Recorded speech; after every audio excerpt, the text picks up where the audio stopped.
so the first one is, well, you already know, the GOC.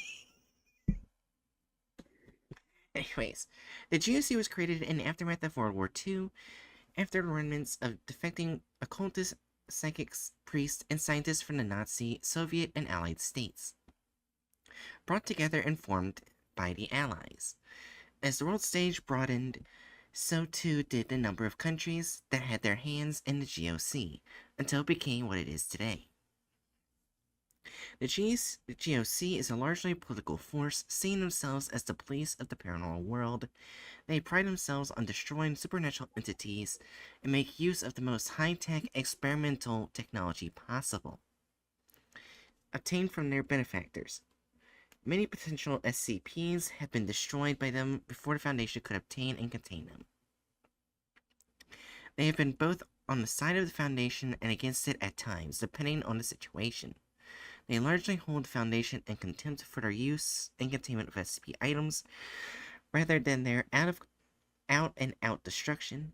The GOC has respected the Foundation's formidable might enough to leave it mostly alone, although there have been some questionable incidents with which the GOC have strictly denied involvement. Agents of the GOC are to be treated with suspicion.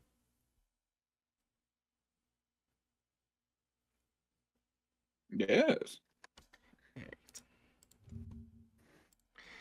And the GOC website. Or not. The GOC website. Oh, famous incidents. Yeah, we'll probably need to take a good look at that. Do you think the chair is on there? We'll see. Maybe. The 7th Occult War. Yeah, okay. This is sound like it's going to be stuff that's larger than the chair. Oh. Also, what's the... Oh, wait, no, never mind. I just typed in SCP and it showed up in my previous stuffs. Oh, yeah, I forgot to send it to you. Yeah. They tried to sue the Foundation. Bro, They what? tried to sue the Foundation? What? How would that even work? The 1985 Easterberg/SCP Foundation lawsuit. Okay, I'm gonna read this. I'm gonna read famous incidents. And I need to do it with the South Atlantic accent, I think this is called. Or North Atlantic accent, yes. Hello, ladies and gentlemen. Today we will be talking about the famous incidents regarding the Global Occult Coalition case files. First up is the 7th Occult War. An occult war coinciding with the Second World War, triggered by an attempt by the oh my fuck, cat! Why do you distract me? Did the cat claw your thigh or something? No, he just nudged me and startled me. Oh. An occult war coincided with the Second World War, triggered by an attempt by the SS Onenderbe, that word, and the Thule Gesellschaft to take advantage of the destruction of LTE-0913-X-Machina to complete the Rite of Solomon. The events of this war led to the founding of the Global Occult Coalition as a safeguard against further such actions by rogue organizations. McCarthy-Truman UFO scandal of 1951. An illegal attempt to militarize para-threat technology by the United States government leads to the deaths of the first GOC strike team, 0001 Alpha, and the straining of relations between the coalition and the U.S. government. The 1985 Esberg/SCP Foundation lawsuit. One of its most known cases of the International Court for the Paranormal was handling the 1985 Esberg versus SCP Foundation lawsuit, wherein the latter stood accused of causing the inadvertent destruction of over 1/5 of the free parrot of the free port and violating international agreements. The Cornwall Incident, 1980-something. Ow! Okay, now he clawed me. You okay? Yeah. Man, the Cornwall incident. The Cornwall Incident, 1980-something. A cult based around KTE 9927-Black, the goddess, attempts to complete an illegal magical working. What? Following a timeline restructuring, GOC covert operative Ukulele successfully liquidates KTE 9927-Black, but suffers severe injuries as a result. Marks the only time in GOC history that procedure pizzicato has been implemented, albeit unsuccessfully. And for those who don't know, it is most likely theorized that Operative Ukulele is Dr. Clef. I think it's basically been confirmed at this point. I mean, yeah, but there are also SCP worlds where he's not Operative Ukulele. So it's... Oh. Yeah, remember, it's multiple canons, so that's why I said theorized. It's very important to remember the time when Dr. Cliff saved all reality from the Nazis. Well, not from the Nazis, but from a world-destroying goddess. But he also slept with her. Yeah. I'm saying random bullshit because I like doing this accent. The thing is, I was also laughing the second I get past the lawsuit. I just see this one personal directory, Sparkplug. Sparkplug. A four-man assessment team based out of Knoxville, Montana, originally founded as Assessment Team 735 Lightning Mace, was nicknamed Sparkplug due to the poor art quality of the unit's original heraldry. Unit designation was reassigned after 2 years in service. Heraldry. Cartouche, a silver gauntlet holding a mace between two lightning bolts over a scarlet field. Bordered in black. Unit number 735 at the bottom of the cartouche. Cartouche? I think that's how it's pronounced. What is one of these anomalies? I'm going to comment that I probably have a very bad imagination because that's not what it looks like to me, that picture. Oh no, you're not alone. Okay, I don't know I was just thinking, am I ruined or something? Because Yes. that definitely looks like a wand of sorts. magical wand that requires electricity and has electricity all around it in that picture. Yeah, a dildo. Right. We're talking about a vibrator, or like one of the massager vibrators. At least I'm pretty sure that's what we're thinking of. Yeah, we were. Maybe it's a dildo instead of vibrator. You have no right to say, yeah, we were. No, you weren't. Jerry and I were. You were over there not paying attention. And then she's fucking like dildo. Anyway, let's actually look at the whole. I want to see Fart Boy. Skunk Boy. Okay, bullfrog, cereal. Oh yeah, sorry, you're still Okay, I'll go ahead and continue reading this if y'all want. Yeah. Bullfrog, serial number. I'm not reading that. Fuck you. Title: Team Leader. Real name: Jeremiah Carter. Nationality: American. Gender: male. Date of birth: classified. Biographical information: former U.S. Army Ranger. Received field commission as an officer after first tour of duty. Transferred to 1st SFOD-D after 12 years in service. Recruited to Psychics Division following retirement from U.S. military service. This is all just... I think these aren't anomalies. These are just team members. Yeah. Oh, that's boring. And Sparkplug. Skunk boy. Man.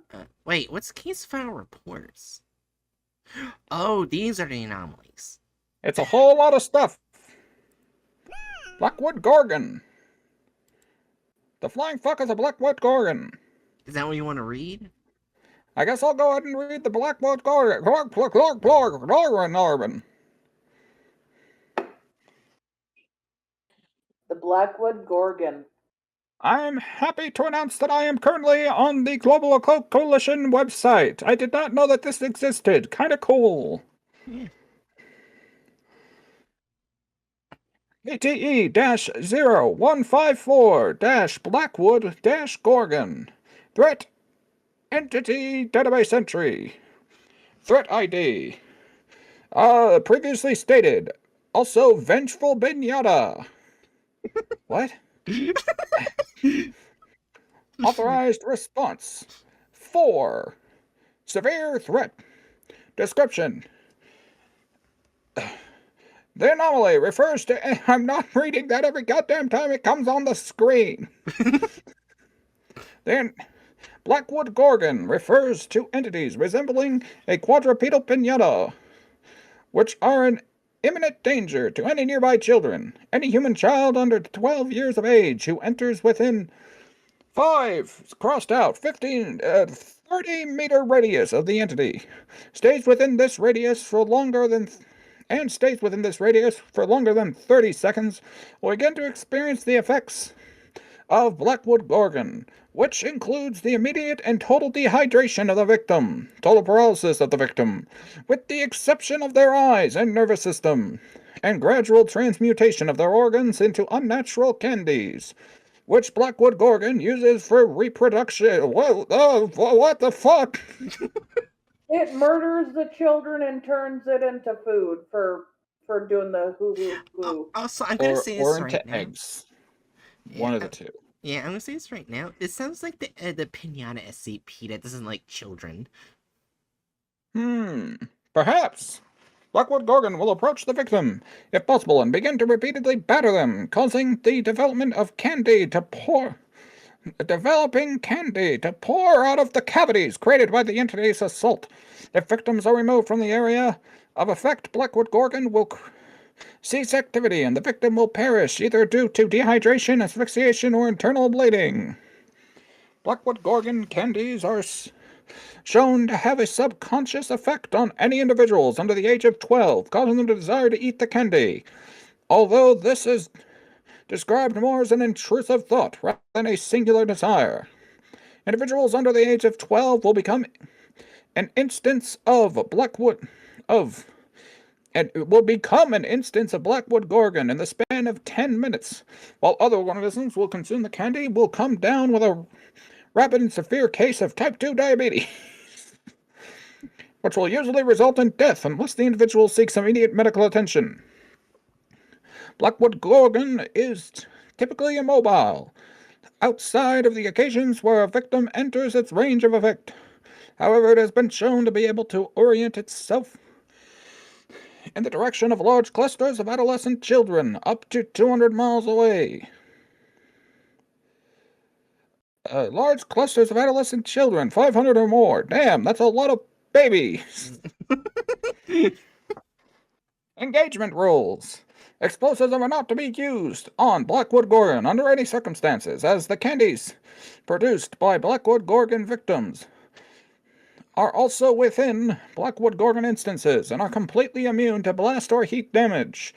Heat-based weaponry will effectively destroy an instance of Blackwood Gorgon, removing it of its anomalous effects. However, the only way to destroy Blackwood Gorgon candies is through acidic substances with a pH of 2. Blackwood Gorgon should be destroyed immediately on contact, preferably via the use of a flamethrower, to prevent Blackwood Gorgon from further affecting potential victims during the transport. After termination, area should be quarantined and thoroughly searched for Blackwood Gorgon candies, which must be destroyed at the nearest possible opportunity. History. Blackwood Gorgon was first encountered by the Coalition in June of 2011 in Stillwater, Oklahoma, where Blackwood Gorgon candies of unknown origin were served, leading to the death of 17 people, including 3 children who transformed into Blackwood Gorgon instances. 2 of these instances were eliminated by Coalition forces. However, one instance managed to avoid destruction and was found by the SCP Foundation, which designated it the entry SCP-956. The Blackwood Gorgon entity was put under the control... Is there a phone, Hatchet? Oh, I didn't even think that would be coming through. Yeah, our phone is ringing. I was thinking... I was confused for a moment. I was Listen, it's complete. joke. Listen. It's completely normal for the GOC to start calling my house while I'm doing this voice. I don't know. Anyway. The Blackwood Gorgon entity was put under the control of Dr. Francesca Nile, who is responsible for the creation of the SCP Foundation's genital disposal program, and thus the death of and illegal unethical treatment and experimentation on over 2,000 children. Hey, Under Hatchet, Dr. Niles, what? that's Junior. You said janitor? You're disposing janitors. Oh! Oh, You see, this is as part of the janitor disposal program. Mass amounts of janitors from every line of occupation out there in the United States were rounded up into a single area and disposed of. How they were disposed of has yet to be disclosed by the SCP Foundation. Over 2,000 children. Footnote. Program was disbanded by the SCP Foundation Ethics Committee in late 2013. Dr. Nile personally approved all experimentation done on children within the Foundation during the period of this program's existence. Under Dr. Nile's tenure as project lead, Blackwood Gorgon instances have continually grown in power, showing a continual and worrying increase in scope and efficiency. An ultimatum has been delivered to the SCP Foundation officials, ordering the surrender of Blackwood Gorgon entity and Dr. Francesca Nile to Coalition forces by, that is March 15th, 2022, for liquidation and prosecution, respectively. Well, the Foundation didn't listen. It's currently the year.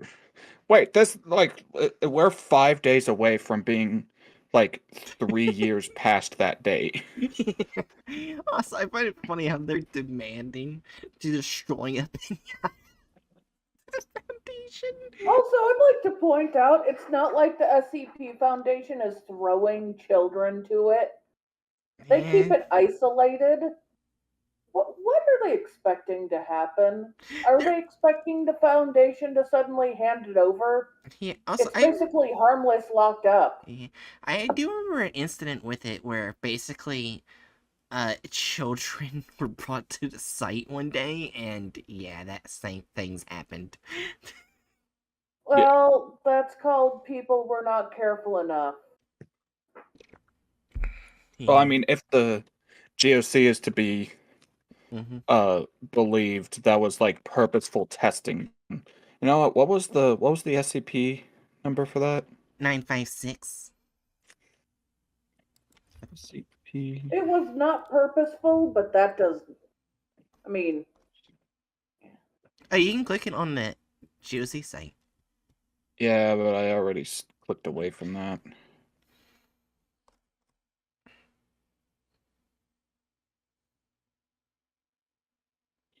Oh yeah, it's at the bottom.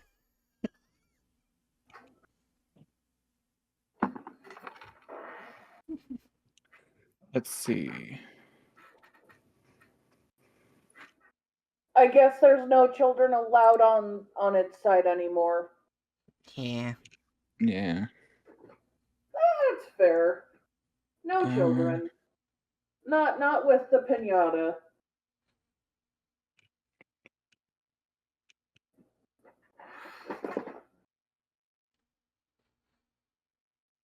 is it just slowly getting stronger with the SCP Foundation? Underestimate the two sites made a link to each other. Yeah.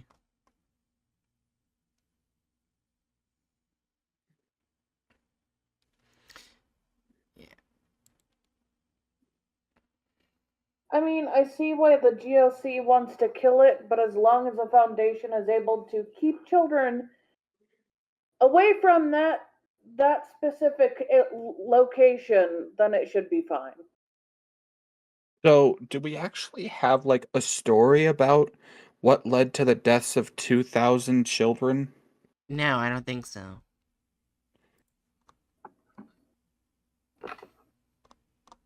I don't see it on here.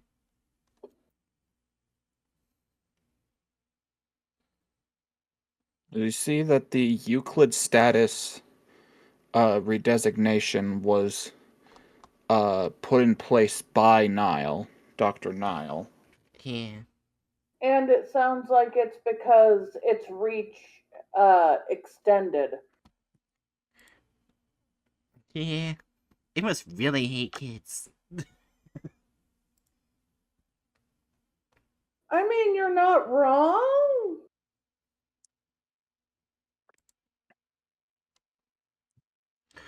Oh my gosh, I forgot. On a juicy collection case file, so you can see what they think about other groups of interest. Oh.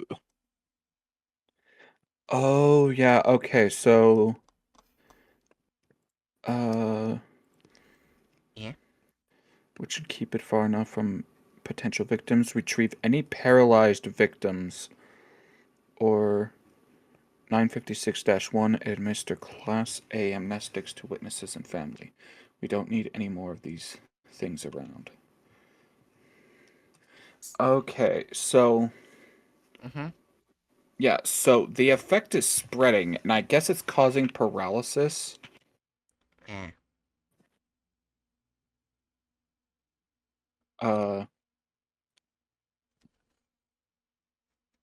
So I guess, like, that...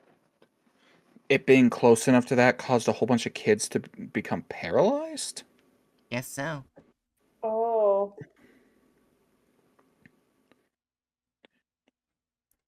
Yeah, but it also looks like not only the Foundation's on it, but the GOC as well.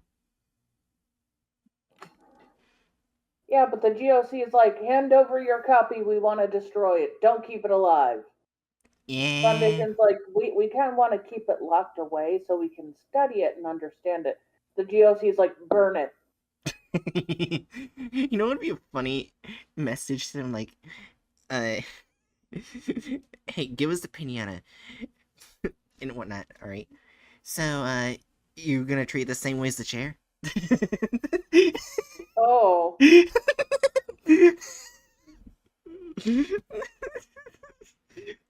If I worked for Foundation, I would 100% do that.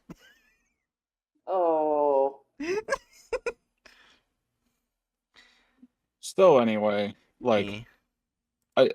a tangent surrounding The pinata. a pinata aside, do we think we have enough information to designate, or do we want to look through more stuff?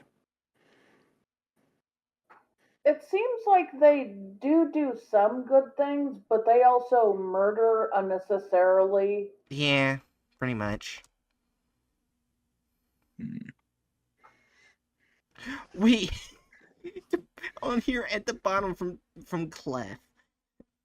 Diplomacy. Visiting prisoners of war is one of the duties of the International Red Cross.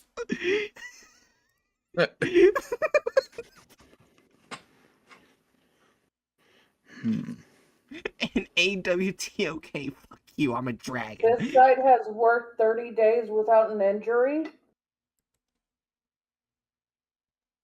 Okay, either way, let's go back to the tier list. Okay, before I do, I want to read this because apparently the Foundation is not the GOC's biggest enemy.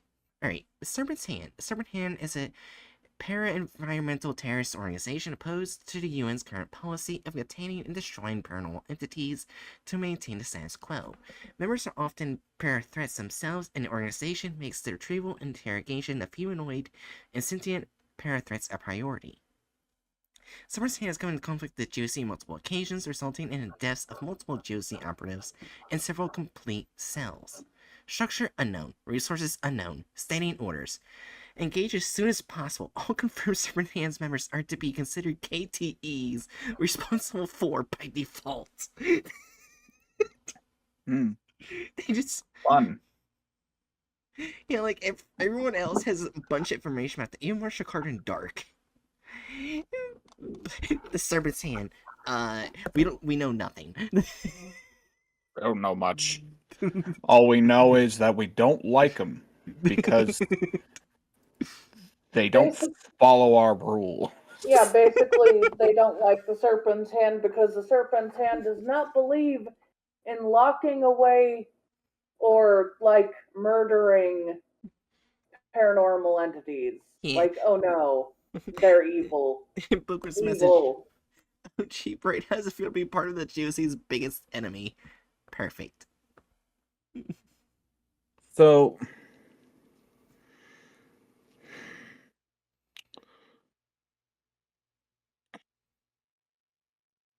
the GOC is an arm of the UN, effectively. Yeah. So, to a certain degree, it comes down to asking, like, where would we put an arm of the UN on this? Well, it's a supernatural version of the arm of the UN. Well, yeah, but we still, like...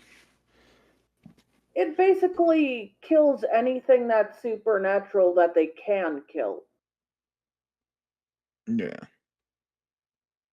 So, we can't put it in good because literally it's slightly murder hobo-y. Yeah, I was gonna think, 'cause they don't give the anomalies a chance to, like, live normally without powers or something like that. They just kill They're it. lawful neutral? Lawful good take.